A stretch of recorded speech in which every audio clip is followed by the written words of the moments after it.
Good evening and welcome to Scotland at 7 here on Broadcasting Scotland. My name's Kenny McBride and I'm joined this evening by Gavin Newlands, the MP for Paisley and Renfrewshire North and the Shadow SNP spokesperson on transport. Gavin, how are you this evening? I'm fantastic, thanks. The weather's great and it's a good first day of the first phase of lockdown being eased in Scotland. And although there was more people out and about today, it wasn't anywhere near as bad as it might have been on such a nice day. So I'm pleased to see Scots are still heeding the advice. Absolutely. Well, we are going to talk quite a bit about transport. We have got Gavin until 7:30 this evening. But first of all, we're just going to give you our usual coronavirus update. And as of 2 p.m. today in Scotland, there have been a total of 111,085 coronavirus tests concluded. Of those, 95,758 were confirmed negative and 15,327 tests were positive. Last night, there were 769 people in hospital with suspected or confirmed COVID-19. 25 of those were in intensive care, with another 15 suspected COVID-19 cases also in intensive care. That is an increase of 39 confirmed new cases since yesterday. The number of patients in Scotland who have died from complications caused by the coronavirus infection has sadly risen to 2,331. This number, of course, only includes those who have died in hospital having received a positive test for the virus. And the latest UK daily figures available show that 38,161 patients who tested positive for COVID-19 have sadly died from their illness, an increase of 324. This number does now refer to deaths in all settings, not just those in hospitals. And Gavin, coming to you now, on this transport issue, Michael Matheson, of course, issued a statement this week setting out how public transport is looking in Scotland as we start to move through these four phases of reducing lockdown measures. Just firstly, give us your general thoughts on the statement that Michael Matheson made. Well, I thought it was an excellent statement that covered pretty much all the bases of the issues that we're facing at the moment. I think anybody that saw the pictures from I'm losing track of time now, but a few weeks ago in London of the folk crammed onto buses and onto tube trains and what have you, don't want any repeat of that up in Scotland. And it's clear that moving forward, and probably for some considerable time, we're going to have to do things differently. It looks like, for instance, we're probably going to have roughly about a quarter of the capacity on each bus and train and what have you in terms of social distancing measures. So obviously that is going to have a huge impact on the numbers that can travel. Obviously we try and put on additional transport to try and make up for that, but we don't have 4 times the number of buses to be able to pick up the same number of passengers, so we're going to have to look at things differently. That's why the investment in active travel is so key, because we've seen so many people now trying to potentially walk to work or cycle to work, and we need to try and make sure that stays as a preferred method of travel for the foreseeable future.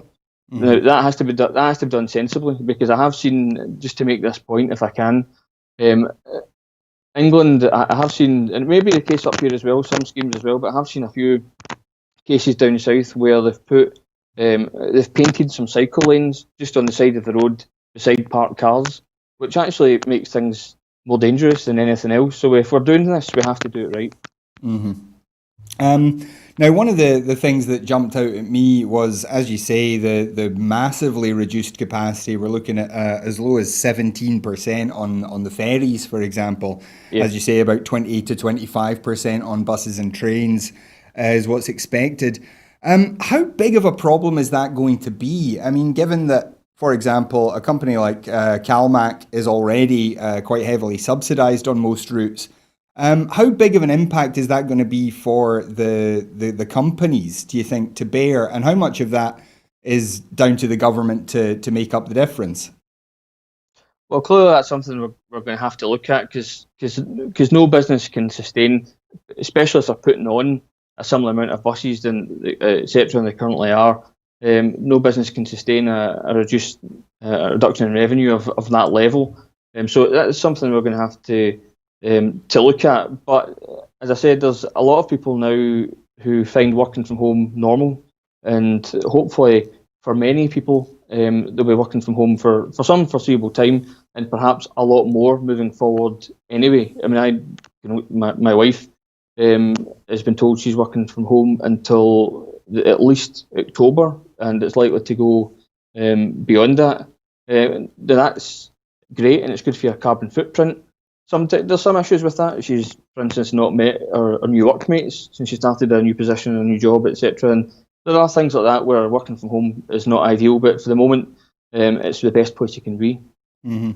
And when it comes to wearing masks, I mean, the First Minister obviously spoke a couple of weeks ago about encouraging people to wear face coverings, but it's not become compulsory. And yet, when we look at this plan that Michael Matheson laid out, he's talking about compulsory masks on public transport.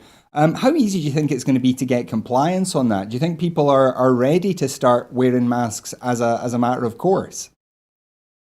I think you'll see, as we've had for the last few weeks and months, I think you'll see the Scottish public take on board that advice, and I suspect that the vast majority will abide by that advice without any issue. I mean, at the end of the day, you're into a confined, closed space. I know the advice at the moment is if you're out in shops and what have you, out in the supermarket. I was in the supermarket this afternoon, and there are some people with face coverings and there are some people without.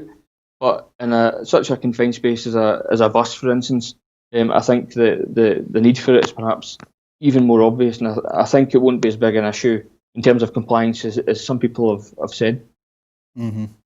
And when it comes to workers, obviously worker safety is a big part of all the planning that's going on now around any sort of reopening. How big a role do the unions play in these negotiations, these discussions about how and when different parts of the economy can open up, and how, for example, does a bus driver deal with somebody who refuses to wear a mask? Well, I think the unions play a massive part in this, and I have to say, unions, certainly in all my dealings with unions over the last few weeks and months, and I've had a fair amount of dealings given the issues in my constituency with aerospace and aviation and lots of other businesses, obviously. I think they have been quite constructive thus far, and I expect that to continue. At the end of the day, they must look after the health and safety of their members, and I would expect nothing less. But I expect them to do so to engage in a constructive manner. It's only right that bus drivers and train drivers and everybody else is as safe as the general public. Mm-hmm. And are you confident that the unions can unions be confident then? Do you think that they won't be asked to do anything that would necessarily risk any of their members? I don't think so. I'm pretty sure a responsible government wouldn't be asking people to put themselves at risk. At the end of the day, pretty much as far as I can remember, every bus that I have seen go past, I haven't been on public transport in the entirety of the lockdown. But I think every bus driver I've seen has been wearing a mask. That I've seen, and certainly going through Renfrew in the last few weeks. So I would hope that that's a similar picture across the country. Mm-hmm. Now, when it comes to the ferries in particular, I mean, CalMac obviously already gets a degree of subsidy, but those are real lifeline services. As I said, they're going to be down as low as 17% capacity. I have a friend who told me today it's 400 and 450 capacity on the boat is going to go down to 22 inside and 50 sitting outside, which is a drastic cut in their income. And they're also not going to be able to have tourists on board. This is going to be only for the islanders to make essential trips to the mainland.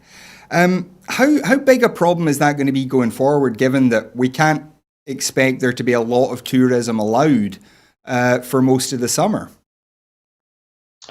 Well, that is where UK government comes in. We have been talking time and time again about the threat and impact on the tourist industry of COVID-19 and the necessary lockdown. And tourism is going to be impacted for some considerable time to come. We have been on and on at the Treasury and Rishi Sunak about the impacts on tourism and aviation and whatnot, which we may come on to. And thus far, the support that's been given to the industry has been substandard. And there are many. I've had many emails from many companies, many hotels, many coach companies that are really struggling and hanging on by their fingertips. So the UK government really need to look at this and look at this quickly before we face a huge proportion of the sector actually facing going to the wall. Mm-hmm. And since you raised aviation there, obviously the number of flights around the world has drastically fallen during the lockdown period. There's massively reduced international flights. There's only very limited tourist flights now being allowed back into parts of Europe. How big an impact is the aviation industry facing just now, and how much does the Scottish government and how much does the UK government have to do to kind of help the industry survive? Well, it is facing massive issues at the moment, and obviously you've seen announcements which I'll come back to from British Airways, EasyJet, potentially Rolls-Royce in the aviation sector, Virgin, so many airlines, airports, Heathrow, which is sitting on absolutely huge amounts of cash, was actually pretty much the first airport to go through a redundancy consultation. So there is some behaviour going on in the sector that's not ideal. But Heathrow and British Airways are outliers. The vast majority of companies that work in aviation, be they in baggage handling, be the airlines, be the airports, are not sitting on bags of cash, and they're burning cash at a rate that is just completely unsustainable. And the government, UK government, promised a sector-specific aviation support package, and then went back on their word and haven't delivered said package. So thousands of my constituents at the moment are facing real uncertainty about their future as a result. How bad that future is for aviation, time will tell. There's an issue with consumer confidence potentially going back into aircraft and into airports themselves after the coronavirus period or the worst of it has passed us by. But there is also the issue: will this actually continue? The COVID-19 phase actually continue for longer than we would hope as well, which could devastate the industry as well. So we just don't know in that respect. I've already mentioned what the UK government must do. The Scottish government, to be fair, have done what it can.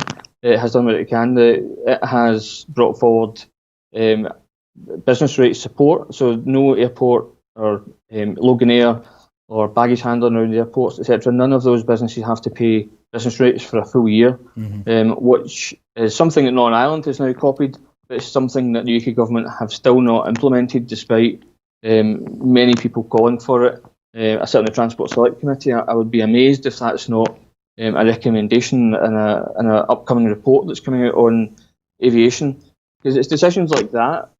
If the UK government were to implement such a scheme that would free up some more Barnett consequentials, that would allow the Scottish government to perhaps help Scottish business a little more as well. So it's the UK government that really needs to step up to the plate here, because the Scottish government has. Yeah, on that kind of general point, how has you're working at Westminster obviously with a Scottish focus, and obviously you're the only money that Scotland is getting is from Barnett consequentials just now. So what kind of relationship have you had with Rishi Sunak and the Treasury during this period? Have they been receptive to things that you've got to say? I'll be able to answer that question once they answer any of the letters that we've sent to them. It's been, don't get me wrong, I will say this: governments all over the world, including the UK government, and to some degree the Scottish government, they may not like this phrase, but there are departments and officials kind of running about with their hair on fire, just trying to deal with the current situation. So I would temper my remarks. However, it's extremely frustrating to be an elected member representing tens of thousands of constituents, and you just can't get answers. And particularly when I've got issues like the Erskine Bridge Hotel, where there's 70 plus employees who haven't been able to access the furlough scheme because of an issue with HMRC. HMRC, we still haven't had an answer from them. The Scottish office, to their credit, have even chased it up. We haven't had an answer. It's been extremely difficult period for all of us to try and both feed that information in to the Treasury where there are gaps, and they have filled some gaps over that period of time, but there still remains far too many gaps in the furlough scheme and the self-employment support scheme as well, which obviously he's extended the furlough scheme and to an extent the self-employed scheme today, but it's still nowhere near enough. We just don't know how long this is going to be, and for him to bookend these schemes and say no more, like self-employed, I think they can apply in August for one more, and for one more payment, and that's it. But we just don't know the impact on the economy. Self-employed people may not be able to gain a meaningful income for some time, and to cut them off without being able to see it in the future, I think is extremely short-sighted. Mm-hmm. Now, just before we go on, I would invite you, if you're at home, if you want to get involved in the conversation here, you can do so. You'll see on screen our Twitter at BroadcastScot, and you can join the conversation using the hashtag Scotland@7. That's Scotland80, the number 7, and we'll flash some of those tweets up on the screen as we go through the show. Now, again, on the question of aviation, people have been calling for some time for some sort of quarantine measures, or at the very least testing as people come into the country. How is that looking just now? The UK government has talked about this. How soon can it be introduced, and is it something that could be introduced in Scotland but not necessarily in England? To the second point, no, because the borders are essentially reserved to Westminster and the Home Office. But in terms of the quarantine itself, there's two aspects to this. One, we and many others called for this to be brought in months ago now. Mm-hmm. I wrote back in March asking for something to be brought in to stop the spread of the virus. I'm not entirely sure why we're bringing it in at the tail end and how effective that's going to be. Obviously, the aviation industry and whatnot is already in dire straits, and that's going to hurt it even further.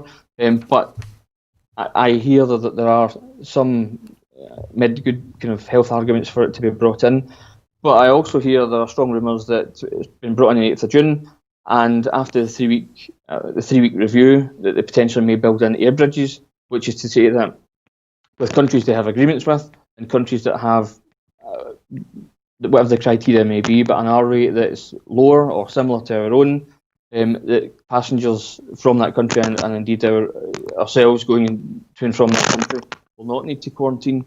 But that, again, that's a Westminster rumour, so it's not substantiated, although the Prime Minister did give a fairly kind of positive answer on the air bridges question during the liaison committee meeting session the other day.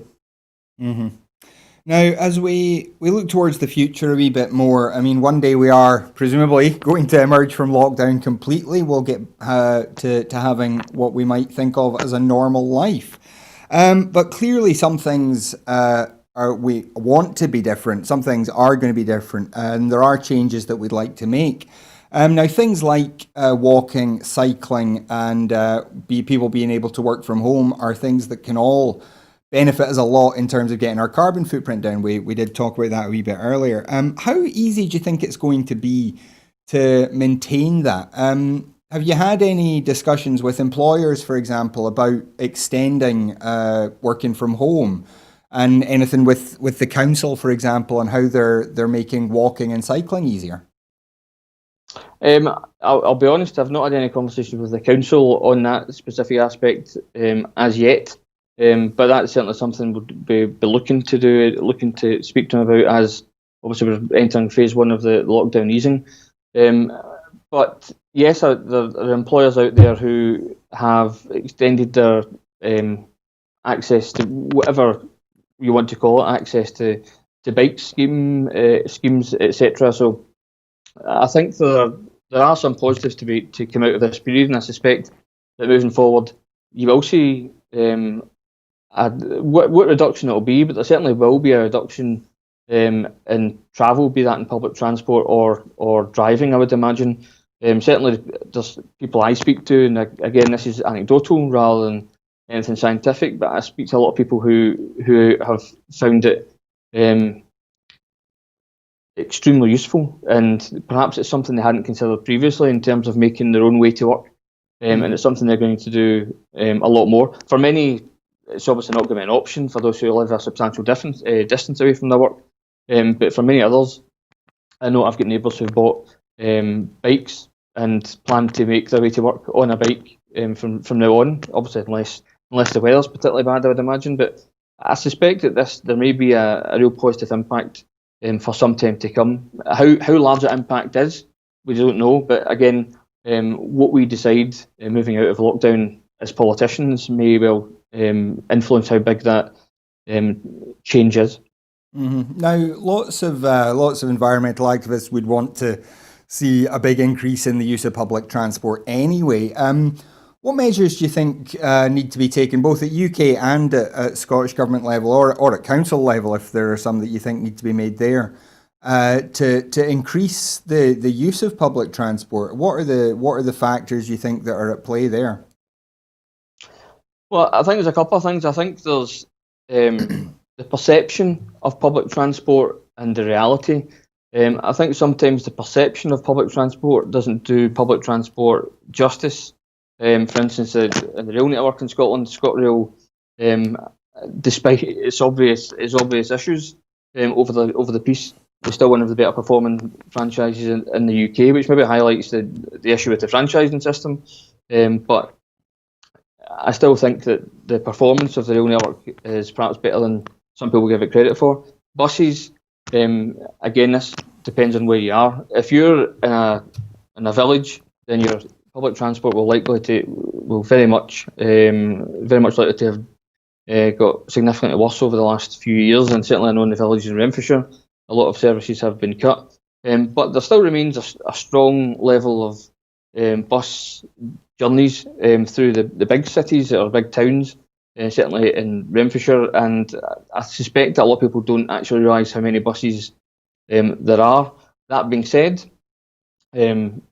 reliability is still an issue with bus services, and I think we need to educate the Scottish public, and in fact the wider UK public, about the benefits of bus travel, and perhaps moving forward, if we are to capitalise on this and take more cars off the road, then we perhaps maybe need to look at investment in the public transport network as well. But there is a perception that is perhaps unfair.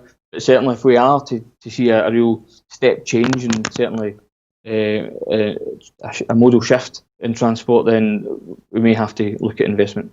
Mm-hmm. And obviously, there's talk, or has been for quite some time, of bringing ScotRail back into public ownership. We've seen the model of Lothian buses being very successful for people in that part of the world. What chances do you think there are of more and more public sector involvement in the transport system? Well, certainly when it comes to trains, I mean, the UK government have essentially nationalised the rail system down south, which you never thought you would see. I mean, obviously, unprecedented circumstances at the moment, I grant you, but who would have thought a Tory government would essentially nationalise rail? But here we are, and it's happened, and obviously we're looking for a public sector bid in Scotland.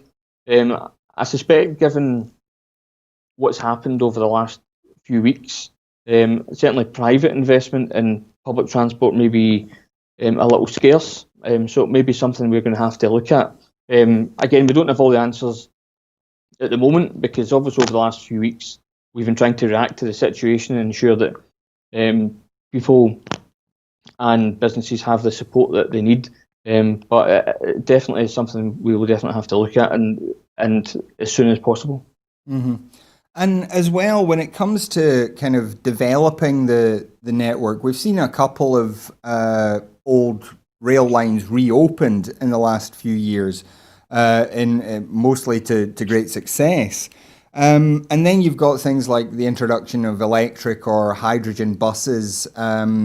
how much of all this kind of development has to come from government, and how much do you think should be coming from the private sector? Well, I think it can be both, but certainly a government has to lead by example, and I think the Scottish government has, if you pardon the pun, has a great track record on this, the Borders Railway, etc. I mean, I've stood up in the House of Commons and implored the UK government to follow our example on things like electrification, etc. They have a very poor record over the last few years, whereas Scotland have a very good one. And again, if the UK government, and there are noises that they may decide to invest a lot more in electrification, we obviously know that they're investing a lot more in the north of England rail network and what have you. All those things are good. I mean, they're a bit behind, but they are still very welcome, and that also should drive Barnett consequentials for Scotland and allow us to take to invest further into our network.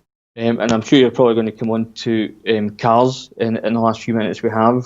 But if you're not, then I'll do it for you. But the fact that Scotland's the A9 is going to be UK's first public or electric highway, and the fact that Scotland's got twice as many charging points for EVs as the rest of the UK highlights the investment that Scotland has made. Now, there has been a welcome £1 billion investment in that announced south of the border, which again, I use that phrase, should free Barnett consequentials for Scotland to continue to invest in that network.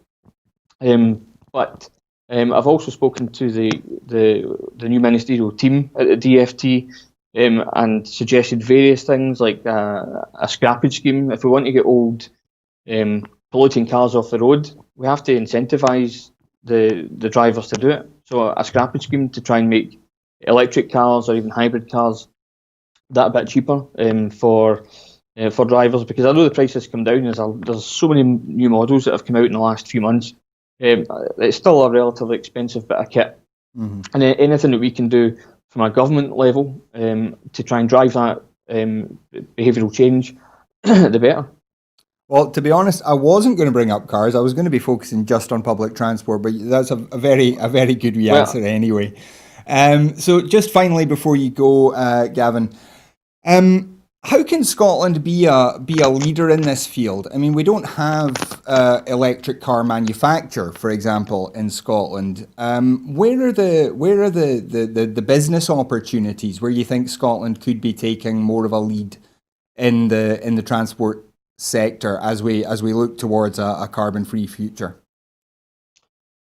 Well, there's if I can hark back to aviation for a second, there'll obviously we face a potentially devastating impact in the aviation sector. There are lots of skilled engineering jobs and whatnot, not just in Rolls-Royce and my constituency, but various others across the country that's under threat. And people contact me all the time to say that I speak up too much about aviation and we need to diversify. And they're right, we need to diversify. We need to move these jobs away from perhaps the older economy, from aviation and whatnot, to a greener economy. But that is not immediate. We need to look at that and try and do that. We need to accelerate that shift into green jobs and what have you away from aviation. But we need to save those jobs right now. But one way of doing this, and the Scottish Government's incentive schemes are already better than the UK Government when it comes to electric vehicles.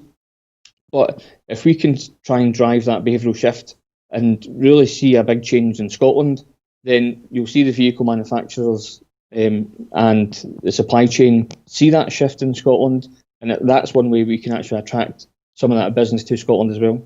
Mm-hmm. Well, Gavin, thank you so much for your time tonight. I appreciate we've only got you for the half hour, but we've got through quite a lot there. So just once again, thank you very much to Gavin Newlands, MP, for joining us. Gavin, have a great evening. Thanks for having me. Cheers, bye-bye. Cheers, bye. Now, we are just about to be joined by Sam Payton. I'm not sure if she's connected just yet, but we are going to start by just going through the headlines for today, and then we'll get Sam to join us and we'll talk about some of them. So, phase 1 of the Scottish Government's route map to lifting lockdown measures began today. The first major change allows 2 households comprising up to a total of 8 people who can now meet in an open air setting, provided that physical distancing and good hand hygiene are maintained. This change, combined with the rollout of the Test and Protect contact tracing scheme, should enable people to slightly increase their social contact without provoking a surge in new cases of COVID-19. And at our media briefing today, in response to a question from Broadcasting Scotland, the First Minister stressed that this slight relaxation of lockdown did not mean that Scotland was suddenly open to visitors. And do we have that clip available? Here. No, we don't. Oh, we don't have the clip available right now. Sorry, but we do have Sam available. So, Sam, how are you this evening? I'm fine, Kerry. How are you? I'm not bad. And have you been out to break lockdown yet? No, I've actually been working I've been in the garden, but I've actually been working all day today, so I haven't actually left my house. But I'm lucky enough to have a garden, so I have been working outside, and it has been roasting, absolutely roasting. Well, of course, you've always been able to speak over the fence to your neighbours, so you've not been completely out of touch with other humans. What do you make of people's response so far? Do you think people are going to accept that this is just a relatively slight relaxation of the rules? Well, I mean, going by my neighbours, they're like me. They're kind of still staying put, and they've been spending the day in the garden. But from what I can hear from the 82, which is just outside my house, well, I can't really see it, but I can hear it. It sounds really busy. Mm-hmm. It has just been non-stop all day with traffic, and including motorbikes, various traffic, emergency vehicles. It's been really, really busy. And going from what I've seen in social media, Bala has been absolutely mobbed today. People are just, I think they think life's just went back to normal. I don't think they realise that we're still in the middle of a pandemic. Yeah, I mean, with this weather, obviously a lot of people will be wanting to get outside, and it's one of those things, isn't it, where one person thinks it'll be fine, I'll be careful, I'll do the right thing, but if everybody decides to do that at the same time, then there's a problem. Yeah, that's the thing, isn't it? It becomes a bit dangerous, but yeah, it's been, from what I'm hearing out and about, as I say, on social media, it's just absolute chaos. The trains and everything, and and the cycle track. I mean, as you know, I talk about the cycle track quite a lot because we use it as a way of getting to the town to get shopping. But today, seemingly, that was like a mass exodus on the cycle track, according to my brother, because my brother was going to kind of walk to visit me today, and he says, nah. He says, there was just fat. He says, I think everybody had the same idea. He says, not walking to me, but walking to go and see family. So he just headed back home and basically said, I'll see you another day. But yeah, it's just absolutely, I think, in a way, I don't blame people because they've all been missing their families and things, but at the same time, we're still not out of the woods yet. This is just a step and we're not back to normality. So how about you? Have you been out and about today, Kenny, or have you been still adhering to the rules? Well, I've been here in the studio for a big chunk of the day. Obviously, we were on the First Minister's briefing at lunchtime, and then obviously preparing the show for this evening. So I've not had much chance. I did on my way here. I did manage to get an ice cream in the sun, though, so that was nice. That's good.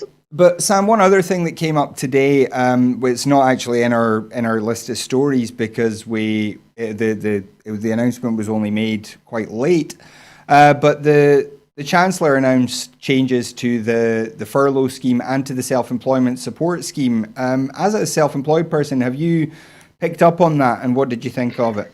I haven't, I'll be really honest. I apart from popping on social media now and again, I've stayed away from the news today. I've decided to have a news-free day, but and concentrate on my own work. But if he's offering more support for self-employed, as someone that's self-employed, I welcome it. But obviously you need to go and look into it because a lot of the times when they make these announcements, you've got to read between the lines and read the small print, and and not everybody can be eligible. for all these wonderful things that they're supposedly giving us at the moment. So I'll need to go and have a look, Kenny, and see exactly what he's meant to be offering us self-employed people now. Well, what we do know is that they are now expecting employers to contribute a share of the furlough scheme, 20% to the furlough scheme as of, I think it's August. We will obviously discuss this more as the story develops, either on Sunday or at the beginning of next week.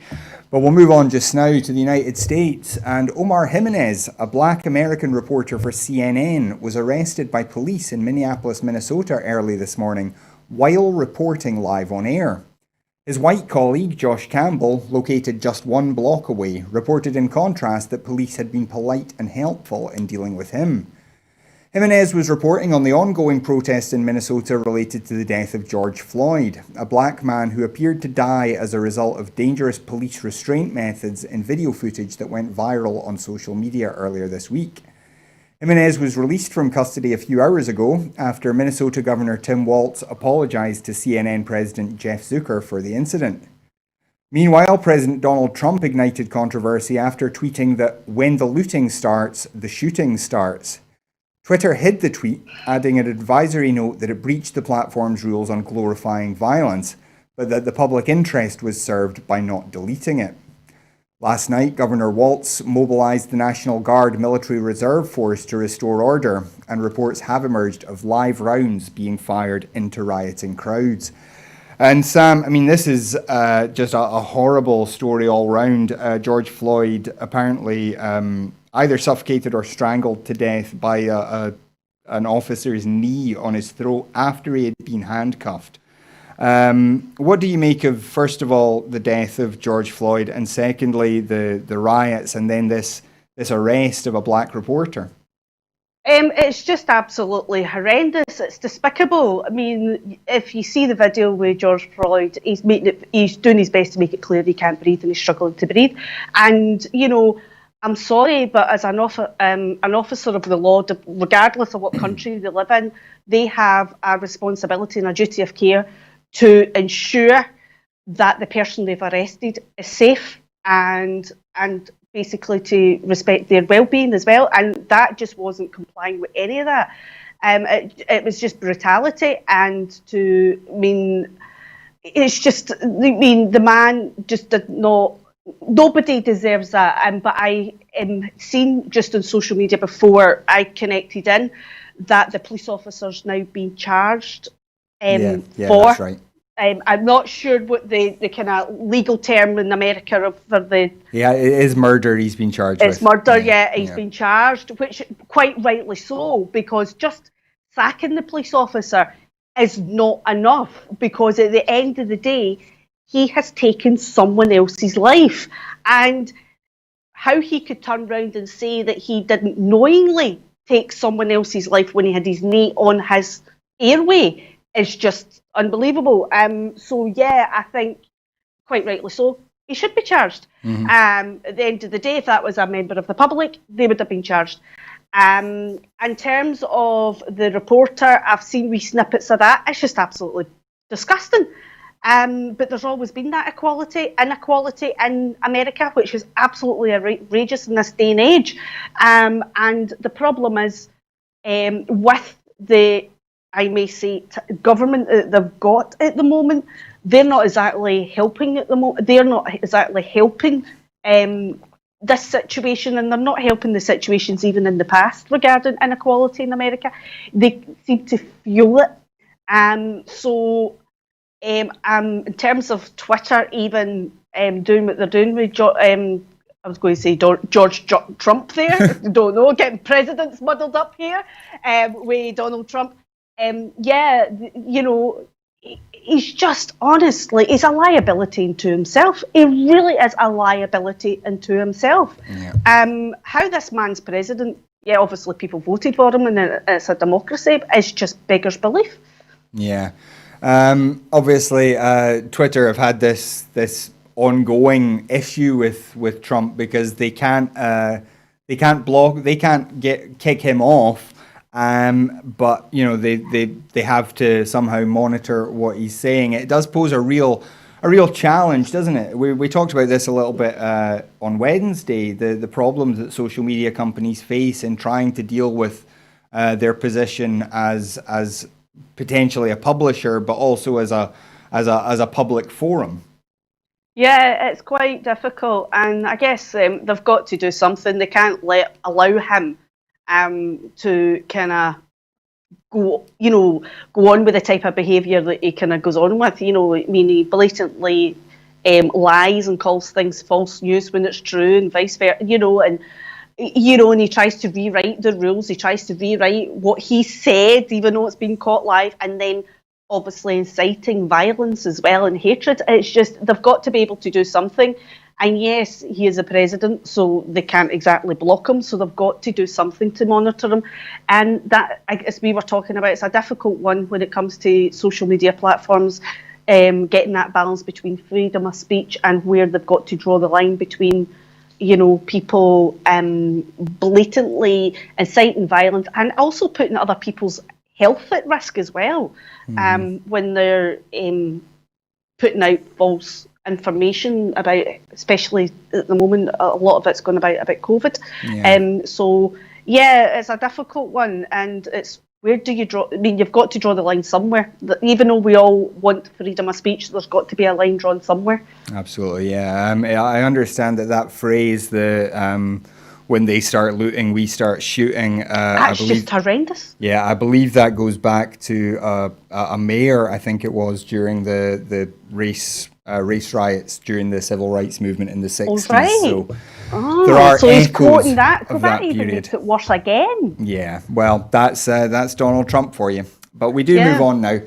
Back to Scotland, and an additional £20 million has been announced for the National Manufacturing Institute Scotland, bringing total Scottish Government investment to £75 million. The investment in the facility, which includes the existing lightweight manufacturing centre, which opened last year as a specialist technology centre, will help develop the future of Scotland's manufacturing sector as the economy rebuilds after coronavirus. The announcement comes as a contract is signed between the University of Strathclyde and Morrison's Construction to build the new National Manufacturing Institute Scotland facility. Operated by the University of Strathclyde, NMIS will be an industry-led international centre of manufacturing expertise, aiming to attract investment and make Scotland a global leader in advanced manufacturing. Construction will begin later this year and is anticipated to take 18 months, supporting more than 200 jobs. Now, I don't know if you caught any of the discussion we had with Gavin Newlands, but we were talking about Scotland's manufacturing future potentially, and the amount of capacity there is for new green manufacturing, for example, making electric cars or parts for electric cars, that may be a growth industry in the future. What do you make of this announcement today? I'm always wary when they're throwing numbers around for jobs for obvious reasons. As you know, when it came to Save Loch Lomond, there was a lot of these big figures that were thrown around. And then when we started looking into it, investigating it, we found it was just a fraction of the jobs, and a lot of the jobs were going to be 0 contracts and low skill, low paid jobs. So I'm a bit wary if it turns out it's going to be skilled jobs and giving people proper training for the future. Definitely, I'm all for it. But if it's a case of it's going to be, 0 contracts and things like that, I think we can do better. There is always a place in Scotland. We need to start seeing about growing our industries here in Scotland, especially after COVID, and also decide what kind of Scotland we really. This is like a kind of. I'm viewing the COVID as a kind of reset. What kind of Scotland we want in the future. So we kind of need to start looking at that. So I would like to think that these jobs that are going to come along are going to be, Scottish living wage, national living wage, not the national wage, but the Scottish living national wage. And they're going to be people are going to get proper training, and there's going to be prospects in the job, that they can move on up the ladder, they can, build on their career and things like that. That's what we need more of in Scotland, rather than just the jobs that are 0 hour contracts, that you go and do your work and you do the same job day in, day out. We need to be able to take advantage. I mean, we've got quite a good Scotland's full of really highly intelligent people, and we need to kind of focus more on that. And basically, people have got lots of potential. Yeah. Well, that's just my wee bit on it. But, we do move on to talk a wee bit about education now, and children and families are to benefit from expert guidance on learning and play in an outdoor environment during the COVID-19 pandemic. Funding of £159,000 is being given to Living Classrooms to expand their virtual nature school programme, providing professional training and learning materials to early learning and childcare practitioners. This will help them support the delivery of outdoor play sessions for children who usually attend their settings. Up to 2,000 practitioners will receive training on the Virtual Nature School's digital platform, and about 20,000 families will benefit. The focus will initially be in areas of higher deprivation where children will benefit most. And Sam, we've talked a wee bit about outdoor learning on the show before. What do you think of this announcement from the Scottish Government? Yeah, definitely. I think it's a great idea. Sorry, there's my Christopher coming to say hello. He's just realised I'm on there. He's coming to join in. No, I think outdoor learning is a great thing. As we've spoken in the show about, he's disappearing because he's found out we're talking about education. The forest schools and things like that, we've already got, or did have, a few of them on the go. And it's a great thing that benefits the children, and I'm all for it, and I think there needs to be more of it. And that was one of the things that people were wanting to see more of at Loch Lomond, was more these kind of outdoor learning facilities that would benefit the communities as well as visitors to the area as well. They were wanting to see more of these kind of outdoor learning centres as well, which would make more sense. Yeah. So hopefully, definitely.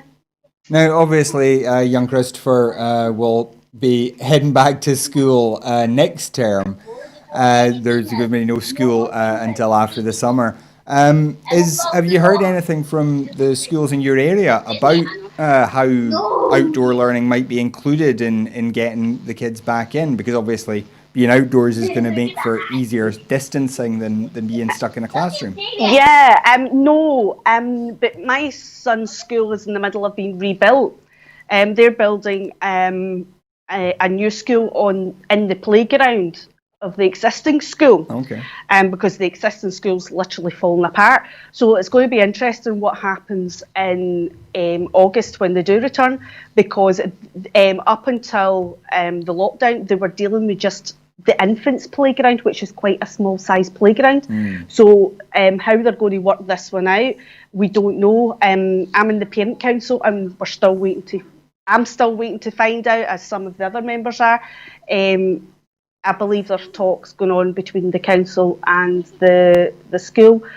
So we're still waiting to find out, but we definitely know there'll be a blended education between school and home, but we just don't know how this is, in what format. We're waiting to find out how this is going to work. Personally, I'm not too worried about it at the moment. I think we've got other things we need to be worrying about right now. But yeah. And the thing is, there's people been doing blended education in parts of Scotland for a long time, and I think we forget about that. There's rural parts of Scotland where blended education's been happening for a long time because kids stay too far away. So they do a kind of mix. So I think, I'm not too worried about it. It's going to be trial and error, and we'll get there. Yeah, Sam, we have a tweet there asking, has Sam been cutting the Wayne's hair? Yeah, I did at the beginning of lockdown. That's it now, grown back in. He's got a double crown. Okay. If you notice, I've got a cow's lick and he's got a cow's lick and a double crown. So once it gets to a certain length, it's like it goes like a kind of, it sticks up and Yeah, it does its own thing. You're, Sorry. you're doing a fine job, Sam, and he's a handsome fellow, so it's all working out well. But we move on now, and increased funding of £1.5 million has been announced for support services working with victims of human trafficking. Justice Secretary Humza Yousaf made the announcement as the annual progress report and statutory review of Scotland's trafficking and exploitation strategy was published. The Trafficking Awareness Raising Alliance has been awarded £581,252, while Migrant Help will receive £922,065. NHS Greater Glasgow and Clyde has also been awarded £120,000 to continue providing a national psychological trauma support service to adult trafficking victims at the Anchor. And Sam, obviously, trafficking is a major blight on society. The fact that this still happens at all, this money's got to be good news, isn't it? It's got to be. So much more needs to be done and to deal with trafficking. It's a horrendous thing, and yeah. I mean, how did I don't know how they combat it. I've not got a clue, but yeah, it needs to be stopped. There needs to be a stop put on it. But yeah, every penny helps with this one, and also training our staff as well, whether it's the police officers or the social services. It's all helps. Yeah. And finally this evening, many people across Scotland are keen to see elite sport return. And following a series of meetings with representatives from Scottish football, rugby and racing, the Minister for Sport, Joe Fitzpatrick, said today, "We understand the importance of sport to the people of Scotland and the desire of many to see it resume.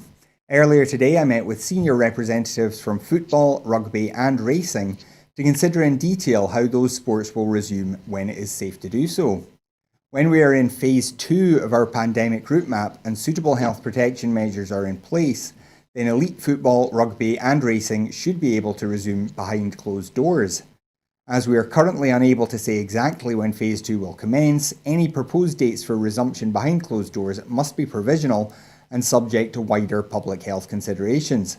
However, I know everyone involved will welcome some clarity to assist planning." And Sam, I don't know, are you a big fan of football, rugby or racing? Well, I've always been a football fan. I've always been a fan of Dumbarton. Don't get to go to the games. The last game me and this wee fella went to was when they were in the final a couple of years ago up at Perth. Just basically with work commitments, but we always kind of try and kind of keep up to date with how Dumbarton's getting on. But my other son is a rugby fan. He likes rugby. So yeah, it's always nice. It'll be nice to have the sports back. Yeah. What do you think it'll be like to have closed door games? I mean, obviously for some of the lower league sides, it'll barely make a difference to their crowds. But for Premier League games, it's going to be a very, very strange experience to watch those games played in silence, isn't it? Well, the thing is, with the lower league games, you could probably still get fans go along and be able to social distance, okay? Outdoors. So that might be quite a good thing. Their crowds might actually go up. But no, with the Premier League ones, I don't know. It's going to be a strange one, isn't it? But the thing is, we're just going to have to learn to kind of put up with it and just somehow adapt. And, I know the clubs will be losing out on a lot of revenue, but I'm sure, the clubs are businesses, really. So I'm sure they'll be able to come up with a way of making up that lost revenue. But they'll come up with some sort of kind of deal with their fans and stuff like that. It's just we're just all going to have to adapt to these things for the time being and the near future. Well, I'm sure we could talk about the trials and tribulations of Scottish football all night. But just before we wrap up, Sam, it is a week now since the Dominic Cummings story broke. There have been a whole lot of twists and turns over the course of this week. And as they say, a week is a long time in politics. Where do you think we stand with it now? And do you think the story is going to continue to drag on? I think the story is going to continue. It's not for letting up, in terms of on social media anyway.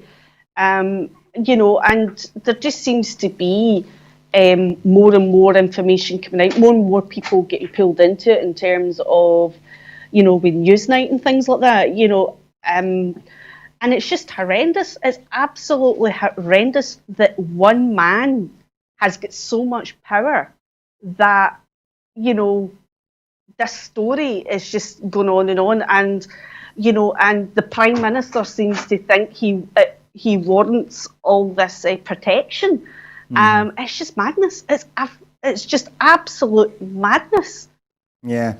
You mentioned the Newsnight issue. The BBC today issued another statement about Emily Maitlis, essentially doubling down on the previous statement they'd made, saying that this it wasn't clearly, I don't have the words in front of me, so I am paraphrasing, but basically saying that they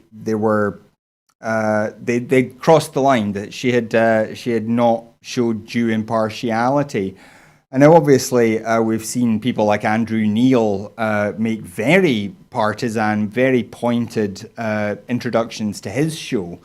But Newsnight apparently is a different kind of show, and so requires a different kind of presentation style. Obviously, we've been through a lot of this stuff before in Scotland throughout the referendum campaign, the judgment about whether something was news or opinion. What do you make of the way Emily Maitlis has been treated this week? I think it's disgusting, but I think what's happened is what we've been seeing in Scotland in terms of the news and journalists over the last goodness knows how many years, or probably for always, is it's now becoming more apparent now down in England. It's now filtering through. You know, that's something that we have had to get used to, which we shouldn't have, where, you know, we see journalists, sometimes the way they introduce our politicians is just absolutely disgusting. And then, you know, and they always seem to favour the politicians from elsewhere or from certain parties.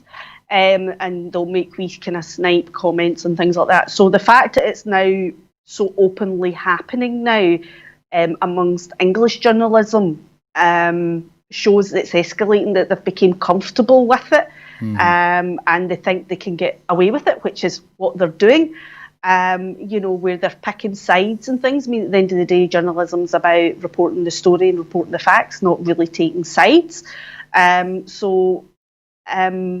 at the end of the day, from what I've seen in the clip, Emily was just reporting the facts of the day and what other people were saying. But obviously, the powers above didn't like that. But they seem to be quite happy for other people to have their opinions as long as it's in favour of number 10. Yeah. I saw one person, I think from a former British Empire country, tweeting that the British are finally starting to see what it's like to live under British rule, which I thought was a very pointed way of looking at things. However, that is all we've got time for this evening. So I'd like to thank Sam, obviously, for joining us, and Gavin Newlands, who was with us earlier. It's a pleasure to speak to them both. And we'd like to thank you at home for joining us as well. You're the whole reason we make these shows, but we can't make them without your help. So if you are able to go to broadcastingscotland.scot/register, sign up there as a supporter, and your £5 a month can make a huge difference to the quantity, the quality, and the type of programmes we produce here at Broadcasting Scotland. If you're not able to support us financially, we do understand, and you mustn't feel bad about it. We do understand how tight a lot of people's budgets are just now. But you can still help us by following us on social media. You can find us on Twitter at Broadcast Scot, as you can see on the screen now. And you can also search Broadcasting Scotland on Facebook, and we should pop right up. From there, please do share the shows around. Let people know what we're doing here at Broadcasting Scotland. We don't have a budget for marketing, and we rely on you to let people know who we are, where we are, and what we do. And again, as I always say, if you're interested in getting involved here at Broadcasting Scotland, there's a lot of work to be done. We need journalists, we need camera operators, we need vision mixers. editors. We need people that can make graphics. We need new talent to come and work on screen as well. Sometimes Gordon and I would like a break.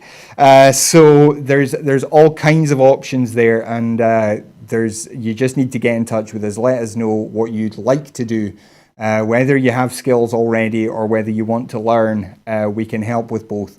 So do please get in touch with us if you think you've got something you can offer to Broadcasting Scotland.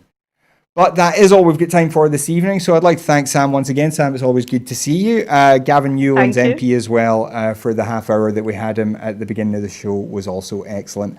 I'll be back on Sunday with the full Scottish. Gordon will be back on Monday with the Scotland at 7 o'clock, obviously. But until then, if you have the chance, please do enjoy the sunshine. Have a great evening, and we'll see you very soon. Cheers. Bye-bye.